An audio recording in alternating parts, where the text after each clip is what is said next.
Hi, my name is Nicholas French, and I'm going to be talking about road safety. So what's the first thing you think of when I say road safety? Well, for me, I think about jaywalking.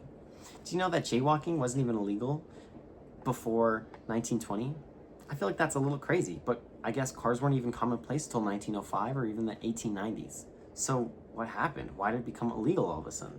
Well, we can thank our trusty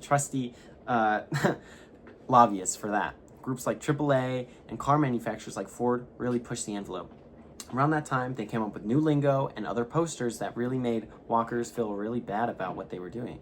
And yet, I think that's crazy because jaywalker literally translates to just dumb walker. Jay was just an insult at the time that they shoved onto walker to make people feel weird. And it's still a law. Around this time this year, around only 5% of every jaywalker ends in arrest, which I still think is a very high percent. And I hate that percent because I love jaywalking. You know what else I love? I love walkable cities. We have so many cities in America that are not walkable. Some of the worst happen to be Orlando, Tampa, Nashville, and San Antonio. These places are just not built for public. They just don't have the public transportation and they don't have the infrastructure that's necessary. Compared to places like San Francisco, New York, New Jersey, Boston, even Chicago, all these places that have underground railroads, trams, bike lanes, so much walking, and so much other public transportation that it's just so nice. Look at other countries. Look at England. London has one of the best underground systems in the world. Germany has great buses and great bike lanes, and they are known for, all these countries are known for how easy it is to get from point A to point B without a car. So why is it important though? Well, first of all, I love public transportation. I am a #1 fan. First of all, it's really good for the environment. Think about how much gas is saved if everyone in your office took a bus with you. That'd be so much. And you know what? It's literally money in your pocket. Paying a week of gas is so much more than paying for a week on the bus. I actually did some math, surprising, and I found out for me, I end up paying around $30 a week to fill up my gas tank.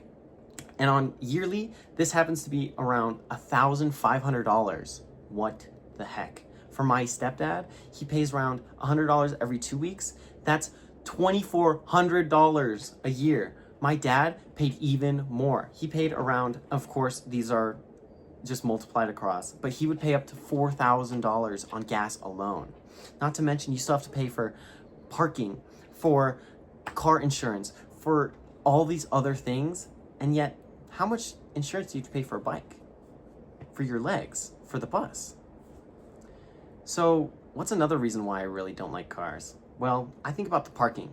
Parking in cars is so difficult and it's really bad for the environment. Did you know that 32% of downtown is taken up by car parking? That is crazy. That number could be dwindled down and use those buildings for literally anything. I'd be so amazed if we use them for affordable housing, schools. I mean, even if we put churches there, it'd be something and it'd be better than parking lots. Do you know that parking lots are one of the most sustainable investments you can do? That's terrible. It really just makes me so sad, and especially because in downtown, we also can carry up to 21,000 parking spots. Blows my mind. That is so much there's so many cars and so much carbon emissions that it's just so terrible for the environment. So why else do I love public transportation? Well, it's amazing. It's so perfect for so many people, and it's so good for homeless people. This is another reason why I really love public transportation. For people who can't even afford cars or can't afford houses, public transportation really gives people options and really makes it easy for people to go around town.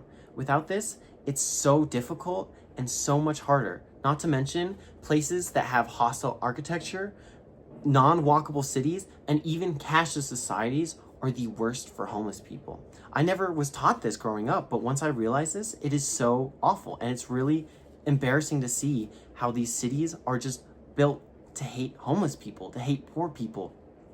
And yet, people just go along with it.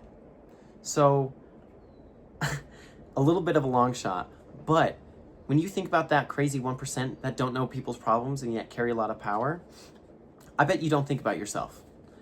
But if you take a car to work or school, or every other day you are just in a car and you drive past all these businesses and homeless people who could be struggling or things like that, you're doing the same thing by just disconnecting yourself, surrounding yourself in this little bubble that no one else can talk to you, no one else can share with you, no emotional trauma or ideals are shared with these places. And that's why I think public transportation is another great place. It really builds connection and it really helps to grow cities. Not to mention, money from public transportation goes straight to your local government, which can be so beneficial. Thank you so much. My name is Nicholas Wrench.